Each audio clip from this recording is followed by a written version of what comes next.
What's up, people? I wanted to go ahead and make a video on something that a couple of people have actually asked me about in the past couple of months, and that is how I did the core support on my Eclipse. Now, for those who don't know, this car was in an accident.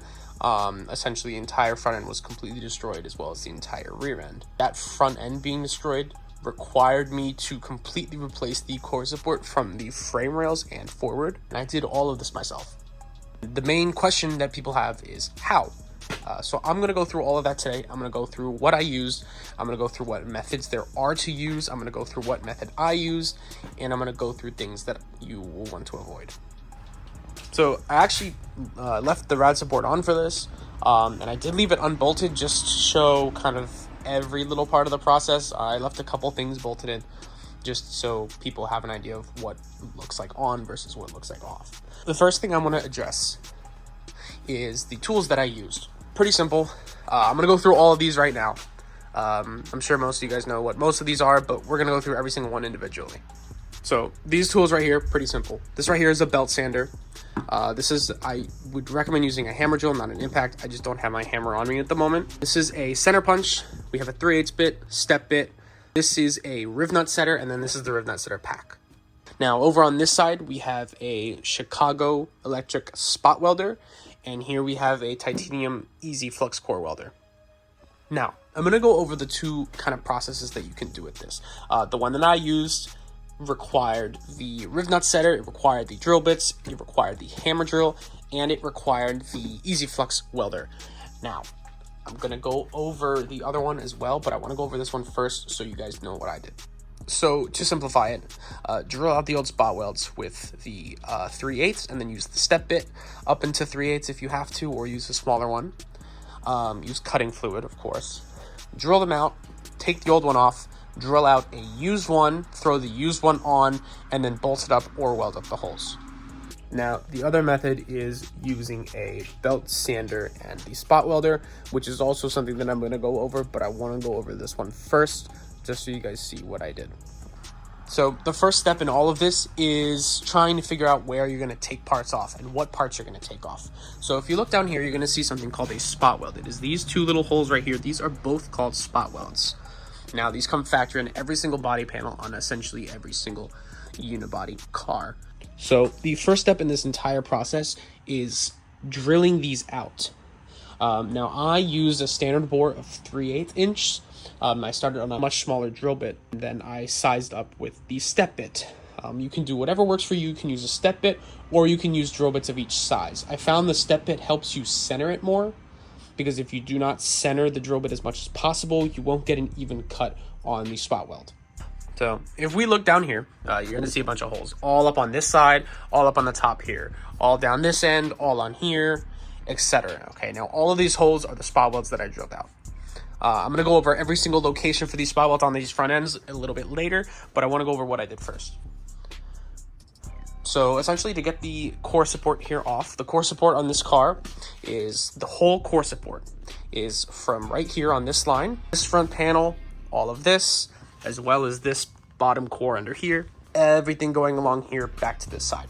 Now, I actually got very lucky with this accident, and I don't have any damage to my frame rails. So when you get in an accident, once you have damage back to here, once there's damage on these frame rails back here, or you have damage on those frame rails down at the bottom, that is when you're in some serious trouble and you want to consider other options as opposed to fixing it.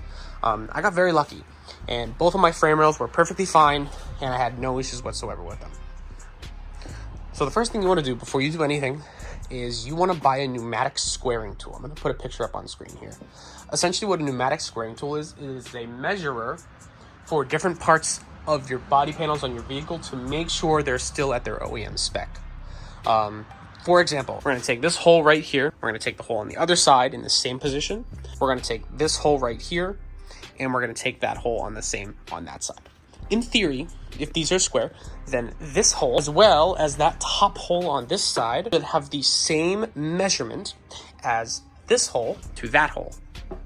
Now, in doing that, you can tell that at least this portion of the body on both sides is perfectly square. Now that's a really tight measurement, so typically you don't want to do something like that. Like for example, when I did this, I did this point all the way up to this point, and then the same on both sides. So in order to determine if a body panel needs replacing, you need to check to see if they are square. In my situation, I had damage all the way up. So the entire core support had to be replaced. Nothing was squared, everything was off and bent and hammered back. With that, you don't need a squaring tool because it's pretty obvious. I'm gonna throw some videos up on screen of, you know, what it kind of looked like and what you can expect to see with that kind of damage. Now, the first thing I did was check to see that my frame rails were squared, because the last thing you want to do is do all this work and then realize that your frame rails are also messed up. Now, once you determine what body panels have to go and what body panels can stay, then you have to figure out where you're going to drill out. And it's really easy. Every single indent that you see on that metal that look like those little spot welds, every single one of them has to be drilled or sanded out. Now again, with this method, I'm going to say drill, but I honestly recommend that you sand. I'm going to go over that in a little bit. Now, in my case, this whole panel came off in one piece, although there is a lot of pieces connected to it. Like as you see here, we have this center panel here is connected to this, and then we have this panel is attaching to this side panel. This side panel is attaching to this, and this is attaching to this. So in my case, I had this drilled out, these here, which connected it to this back panel. I had these under here. I also had these, and then the ones on the frame rail. At which point this entire side popped off. So those were the only holes that I had to drill. I didn't have to touch anything like this, or anything like that, or anything like this. But it's a general concept that if you're only replacing one of the parts, just drill out that one part. But if you're replacing a pretty big amount of stuff, just take off the whole thing and throw a whole new one on just so you're safe. Now, once I repeated that process on both sides and I had the whole thing pop off, next thing I did is I went to my donor car. Now, if you are using this method, most likely you're going to use a used rad support as opposed to a new one, and I'm going to explain why. So if you decide to use a new body panel, you will notice that there are no holes and you have to drill those holes out in order to make the bond. I wouldn't recommend doing that because it's a brand new panel. So what I did is I bought a used car. I bought a donor car, I bought a shell, whatever you want to call it. And I took the rad support off of that one.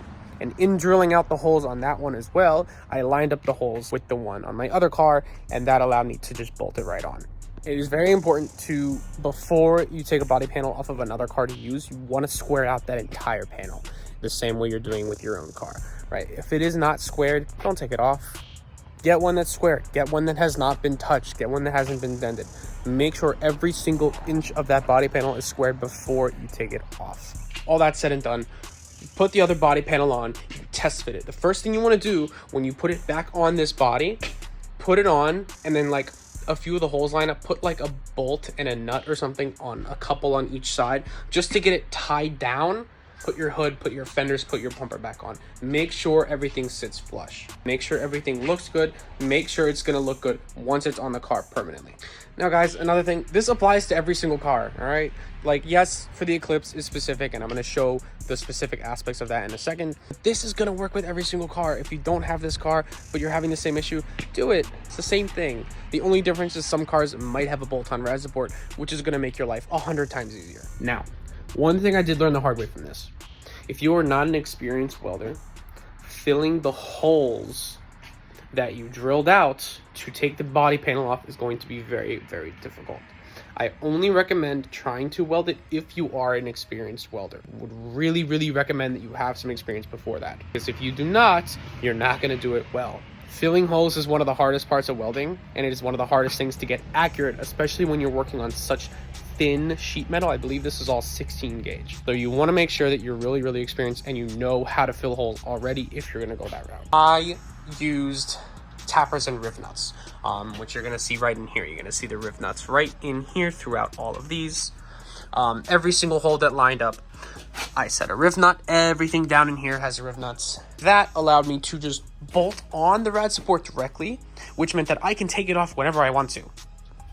I mean, literally 10 seconds later, and it's off. I mean, how cool is that? It just comes off whenever I want it to. The one reason that I did not go with this immediately is because I was very concerned about the integrity and how it would hold up under pressure. So I did a couple of tests. I would honestly say that riv nuts are definitely safer and stronger than just using a bolt and then putting a nut behind it, which is what I originally did.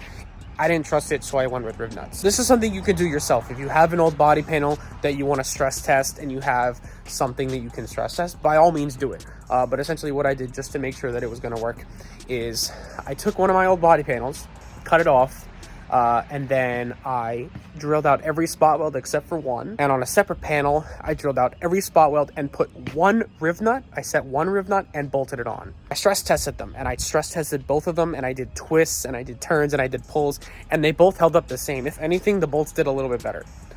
So I'm absolutely not in any fear that it's going to cause any issues for me whatsoever. I have no concerns on that regard.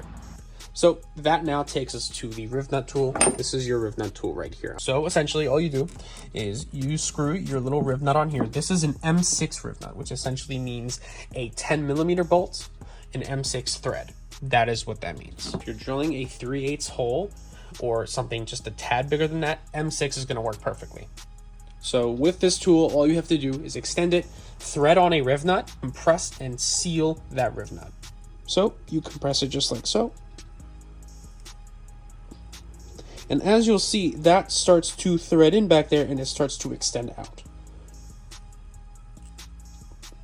Now that little gap back there that you see is what is going to secure the riv nut to the piece of metal. Just to show you an example right here, this is one of my riv nuts, and that is threaded right in there, not going anywhere. Now, all you do is repeat that process, 30 times, and you have a bolt-on rat support. That's all it takes. In this situation, I didn't go overboard. I have a lot less than I did spot welds. I have a lot less riv nuts than I did spot welds. So I have one on this one. I have two up here. I have one down there, and then I have 3 going along this. I have 3 on this section, and then around those same numbers on that side. So as opposed to the maybe 35 spot welds that I had to drill out, I maybe have 12 or 13 riv nuts. Now, the only reason I actually didn't use as many riv nuts is because not all of the holes lined up, right? Since I was taking it off a different car, the spot welds are going to be misplaced per car by, a couple millimeters. But retrospectively, they're going to be in a similar spots, but they're not going to be 100% accurate each time. So all of my holes didn't line up. So I just put riv nuts in the holes that did line up, and then I went from there. I want to stress that you want to put the riv nuts on the inside and not on the outside panel. All of these riv nuts are on the original body. And that is literally it to that method. It does not take a lot of time, but it took me a lot of time. I want to say it took me around 4 months to do, just on the aspect of motivation and not knowing what to do because I didn't know what I was doing, and I had to kind of learn all of this myself. But I would say that took me around 4 months to do. So the next method I want to very, very briefly go over is using a belt sander and a spot welder. So this belt sander right here, this thing is a really, really cool tool. And this is honestly the one, if not this brand, if you want to cheap out, you can go another brand. This is the one that I would recommend going. It is a angular belt sander with this small belt right here. This is what you're going to want. Now, how you use this is, as opposed to drilling out the spot weld, you are going to sand the metal on the outer panels part of the spot weld. And what that's going to allow you to do, it's going to let you throw on a brand new panel without having any holes in the inner piece of metal. And that is very, very important for using this thing right here, because if there is a hole, you cannot use this, and I will get to this in a moment. This right here is my new rear clip for this car. As you see, this is completely dented in, but this is my new rear clip. And as you notice, there are no holes in this, and you actually also don't see any spot weld marks. So you're not going to know where you want to do the spot welds. So what you want to do if you're getting a brand new panel like this, you're going to want to mark the spot welds on the original panel that is already on your car. Now, the reason I say that using the sander and leaving the original metal is so important is because when you go to put this panel on, if there is no metal on the underside, then there's no metal to bond unless you put it in a different spot, which I just wouldn't recommend doing. So essentially what you do is you sand off this piece of welded metal, but the under panel stays completely untouched. And what that allows you to do is use the spot welder to put a new spot weld in the exact same place with this new panel and your old panel. I want to stress that I'm not a professional, so I'm not going to teach you how to use the spot welder or a flux core welder for that matter. Please do that on your own and go get professional advice on how to do that. Do your research, do your practice, don't do it wrong. So just to go over real quick so you guys know where these spot welds are on this exact car. It's going to be the same for the GSs and the GTSs and the Spiders and stuff like that. They're all, the front ends are the same. You're going to have 5 or 6 spot welds up here. You're going to have 5 on this side panel here. You're going to have 3 down here. You're going to have 6 going along this bottom. You're going to have 6 going along, 5 or 6 going along this. You're going to have 4 or 5 going along this bottom panel here. You're then going to have 4, 5, or 6 on the top of the outer frame rail. For this, you are most likely going to have to cut right here on your rad support. Now, since I was taking the old one off, I just cut it all out. And with this one, I actually just sanded it down and kind of chipped away at it to make it look pretty. But when you're getting a drill down to get these holes, the drill isn't going to fit. So I actually shaved this back and kind of sanded over and made it look pretty. So it doesn't even look like I cut it, hopefully. But that allowed me to get to these 2 right here. You're then going to have 2 on your outer panel here and then 2 on the bottom. The last thing you want to make sure of, and this is one that I didn't actually hit, is that you get the 2 that are right here on the inside. Now on this side, it's going to be the exact same. You're going to have 5 or 6 here, 6 here, 2, 2, 5, 6, 3, 5, 6. And that's it. It's that simple. That's really it.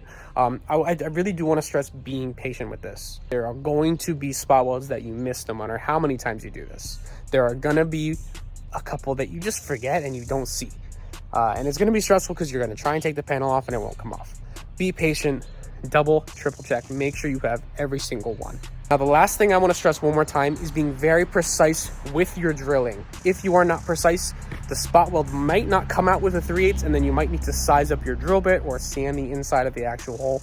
But you want to make sure the metal pops off, because if there's any excess metal there, it's going to be a lot harder to get it off. I had to use a pry bar and a hammer and a chisel for a lot of those spot welds because I didn't drill them properly. That is the most important part. You want to make sure you drill them properly. Honestly, at the end of the day, I will say I am kind of glad that I did the drill method on my rad support, because now I could just take it off whenever I want to, which wasn't an option with these cars before. Now, if you guys are familiar with Hondas and Acuras and these smaller cars, these cars actually have bolt-on rad supports. And the rad support only goes from the inside of that headlight to the inside of that headlight. And 4, 6, 12 bolts, and it pops right off. And that actually allows for very easy engine access. But that's it. If you guys want me to go in way more in depth with any of those things, I can make a separate video on how to use each tool. I can make a separate video on explaining how to do each little thing. I can also throw up videos of me doing the things if you would like. I can do any of that. But for now, that's it for me. I want to thank you guys for watching, and I'm sorry for everyone who was waiting for this last week. I ended up actually shooting this video before, and then when I went to edit it like 5 days later, I realized that I shot the whole thing in portrait, so I had to redo this whole thing. So I do apologize for this coming out a little bit late. I'm going to be more consistent with the uploads. But that's it. I want to thank you guys for watching. Subscribe if you want to see more of this. Catch you guys next one. I put that bitch in the wall. Sweat so hot like whoa.